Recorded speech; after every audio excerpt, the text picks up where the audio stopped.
بہت ایک تو ٹاپک بہت ہی سینسٹیو حساس ہے اور وقت کی آواز ہے. آپ نے بات ٹھیک کی. اگرچہ یہ بظاہر لوگوں کو لگ رہا ہوگا کہ ایک ججمنٹ ہم نے دے دی ہے، لیکن اگر آپ حقائق کو دیکھیں ججمنٹ بہت حد تک درست ہے، اس لحاظ سے کہ تاریخ انسانی میں ہم نے دیکھا ہے کہ شروع سے ہی عورت کو جو ہے وہ اپنا کاؤنٹر پارٹ سمجھنے کی آج تک کوشش ہی نہیں کی گئی. اللہ تعالیٰ نے تو قرآن مجید میں یہ ارشاد فرمایا تھا کہ تمہاری ہی جنس میں سے میں نے تمہاری بیویاں پیدا کی. یعنی اس سے مراد یہ ہوئی کہ میں تو اکثر اس کو اس طرح سے بھی لیتا ہوں کہ کوئی فرق نہیں رکھا. تمہاری جنس سے مراد بھی ایک ہی بات ہے، صرف اتنا سا فرق ہے کہ وہ ایک ماں بنے گی، تم ایک باپ بنو گے، ادروائز وہ بھی انسان ہے، تم بھی انسان، اور اشرف المخلوقات وہ بھی ہے، تم بھی ہے. قرآن مجید میں بڑا واضح انداز میں کہا کہ دونوں ہی قابل عزت ہیں. رسول پاک صلی اللہ علیہ وآلہ وسلم کی حیات طیبہ میں کہیں ایک لفظ ایسا نہیں ملتا جہاں سے یہ پتہ چلے کہ آپ نے مرد اور عورت کا فرق کیا. اب آپ کا جو سوال ہے کہ مرد اس کو پھر برابر آنے کیوں نہیں دیتا، برداشت کیوں نہیں کرتا، فضا اس کی جو بیک گراؤنڈ یا پس منظر ہے وہ آج نہیں صدیوں کے اندر ہے. جو صدیوں کا کلیکٹیو کانشیسنس اور کلیکٹیو انکانشیسنس یعنی اجتماعی شعور اور اجتماعی لاشعور، ہوتا یہ تھا کہ ہم نے جس دنیا میں جنم لیا وہاں پر جو بڑا کام تھا کرنے کا وہ تھا صرف اور صرف ایگریکلچر. یعنی کہ ہم لوگوں کی جو زندگی تھی، جو ریتل تھی، جو گزارا تھا، وہ ہوتا تھا زمینوں پر. اب ہوتا یہ تھا کہ جب بچی کی شادی کرتے تھے تو کیونکہ اس کو کسی مرد کے ساتھ بھیجنا ہوتا تھا، تو جب اس کو بھیجتے تھے تو خیال یہ آتا تھا کہ حصہ بھی دینا پڑے گا، جو کہ اسلام نے بھی کہا کہ جیسے بھی آپ نے خود بھی ارشاد فرمایا اپنے انٹرو میں.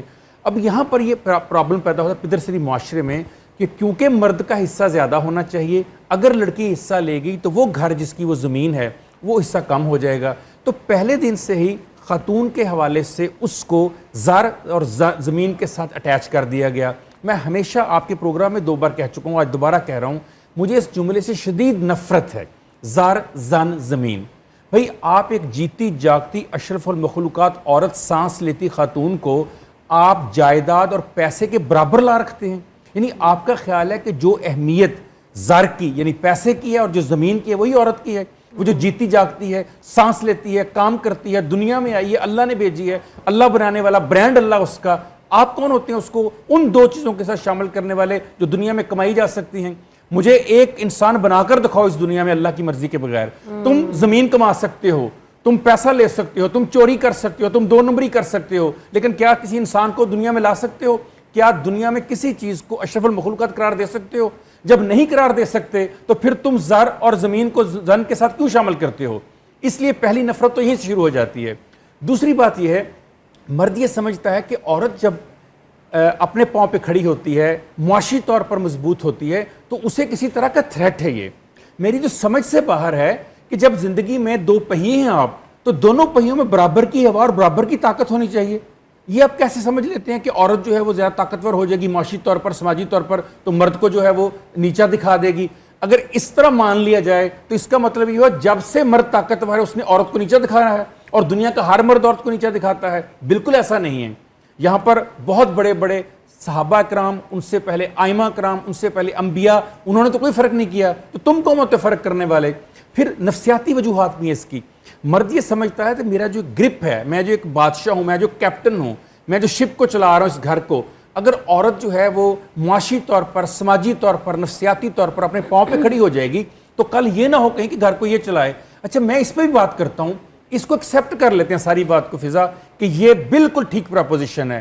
تو کیا حرج ہے اگر عورت گھر کو چلائے؟ بھائی ہماری دادیاں گھر چلاتی تھیں، ہماری نانیاں گھر چلایا کرتی تھیں، ہمارے دادا اور ہمارے نانا صبح زمین پہ جاتے، رات کو آیا کرتے تھے. کی ضرورت ہے. ہاں آپ جیسے کمائی کی برکت کی بات کر رہی ہیں، اس طرح کا نہ کوئی دین میں یا کہیں حدیث قرآن میں ایسی کوئی بات ہی نہیں ملتی کہ برکت نہیں. آپ دیکھیں حضرت ختیجہ بھی تجارت کرتی تھی نا، ہمارے پاس اتنا بڑا ریفرنس ہے کہ تجارت بھی کرتی تھی، ان کی کمائی میں گھر بھی چلتا تھا. اور حضور صلی اللہ علیہ وسلم ایگزامپلری ہے کہ یہاں پہ جو ابھی بات آپ کر رہی تھی کہ میلز کیوں انسیکیور ہو جاتے ہیں، آپ دیکھیں کہ وہ ان کے ساتھ مل کے ان کا ساتھ دیتے تھے، بلکہ اور کبھی انسیکیور نہیں ہوتے تھے.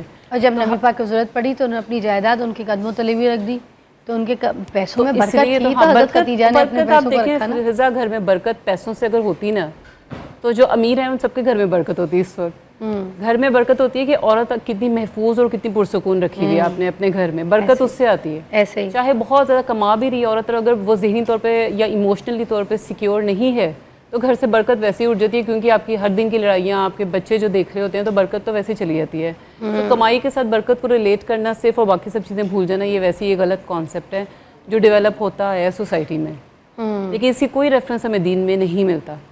تو عورت جو ہے وہ کمائے تو اس کی پیسوں میں برکت ہوتی ہے اور وہ کما سکتی ہے، اس کی کمائی سے خوشی حاصل کی جا سکتی ہے. بالکل. اگر وہ خود خوش ہے تو ایکچولی اگر وہ خود. اچھا ڈاکٹر صاحب، مرد کے اندر کیا جیلسی ہوتی ہے کہ جب عورت کو کامیاب دیکھے تو کوئی جیلسی فیکٹر مرد کے اندر آتا ہے، انسیکیورٹی آتی ہے؟ جی بالکل، آپ کی بات ٹھیک ہے. اصل میں جب سورہ نحل نازل ہوئی نا، سورہ نحل کی آیت نمبر 59 میں اللہ تعالیٰ نے ایک بڑی ایسی خوبصورت بات کر دی اس سوسائٹی کو، اور اس سے پہلے کی سوسائٹیز کو دیکھتے ہوئے، میں تو کہوں گا اس کے بعد کی سوسائٹیز کو دیکھتے ہوئے. کہا کہ جب تمہارے یہاں بیٹیاں، اس کا مفہوم یہ ہے کہ جب تمہارے یہاں بیٹیاں پیدا ہوتی ہیں تو تمہارے چہرے سیاہ پڑ جاتے ہیں اور تمہارے چہروں پر غم آ جاتا ہے اور تم اپنے رشتہ داروں سے چھپتے پھرتے ہو کہ تمہیں پہچان نہ لے. اب یہ جو 3 باتیں میں نے آپ کے سامنے رکھی ہیں، پہلی بات کہ چہرے سیاہ پڑ جانا، دوسرا اگر غم آ جانا، تیسری بات رشتوں سے چھپتے پھرنا. یہ مجھے بتائیے احساس کمتری نہیں تو اور کیا ہے؟ جس ماں نے آپ کو پیدا کر کے بیٹا بنا کر جوان کر کے شادی کر کے آج باپ بنایا، اس کے گھر میں اگر لڑکی پیدا ہو جائے تو آپ کو بری لگتی ہے، تو پھر آپ کا ماں کے بارے میں کیا نظریہ ہوگا جس نے آپ کو جنم دیا ہے؟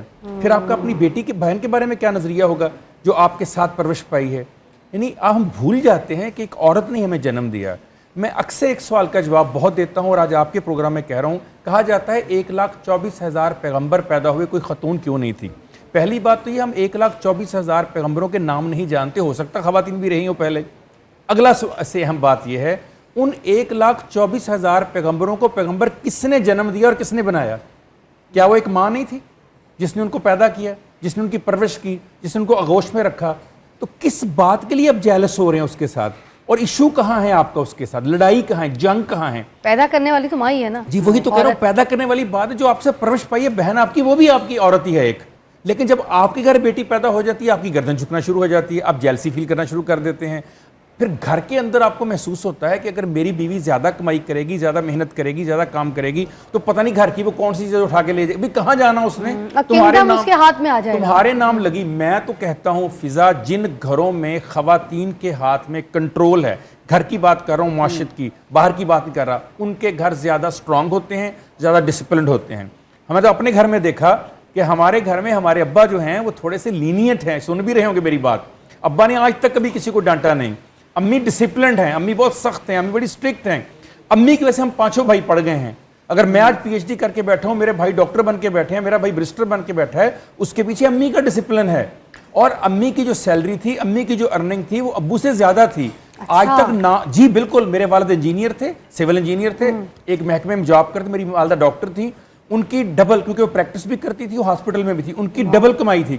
آج تک مجھے یاد نہیں پڑتا. میرے والد صاحب 85 سال کے، میری والدہ 82 سال کی ہو گئی ہیں، حیات ہیں، اللہ ان کو زندگی تندرستی صحت دے. کبھی میرے والد نے کہا ہو یہ جملہ اپنی میری والدہ کو، یا کبھی میری والدہ نے یہ پوز کیا ہو کہ میں کیونکہ زیادہ کماتی تھی، میرا زیادہ حصہ تھا، لہذا گھر میرا بن گیا ہے؟ گھر دونوں نے مل کر بنانا ہوتا ہے، چاہے کسی کا زیادہ اس میں پارٹ ہو، کسی کا کم ہو. ابھی آپ نے بات کی کمائی کی، میں تو حیران ہوں کہ آپ وہ بات کر رہی ہیں کہ جب 25 سال کی حیات طیبہ میں ابھی آپ نے نبوت کا اعلان نہیں کیا تھا، تو جو پہلا مال لے کر آپ شام اور مصر کے سفر پر گئے وہ ایک عورت کا مال تھا. اگر عورت کا کام کرنے پر پابندی ہوتی، اگر اس کی کمائی حلال نہ ہوتی، اگر اس کی کمائی میں کوئی مسئلہ ہوتا، تو کیا رسول پاک صلی اللہ علیہ وآلہ وسلم کسی عورت کے کاروبار کے لیے جاتے؟ اور پھر اسی کاروبار کی وجہ سے جب پرافٹ آیا اور ایمانداری سے وہ پرافٹ دیا حضرت خدیجہ الکبریٰ سیدہ کائنات کو، تو انہوں نے کیا کیا؟ شادی کا پیغام بھیجا. یعنی یہاں سے پتا چلا کہ اگر مرد اور عورت مل کر کام کریں اور اس کام کے دوران انڈرسٹینڈنگ ہو اور وہ دونوں دوسرے کے ساتھ چلنا پسند کریں تو وہ شادی بھی کر سکتے ہیں. یہاں تک حکم. اگر وہ صرف رزق میں آپ جیسے کہہ رہی ہیں کہ گناہ ہوتا یا غلط ہوتا، تو یہاں تو بات رشتے اور پھر نبی کے رشتے تک پہنچ چکی ہے.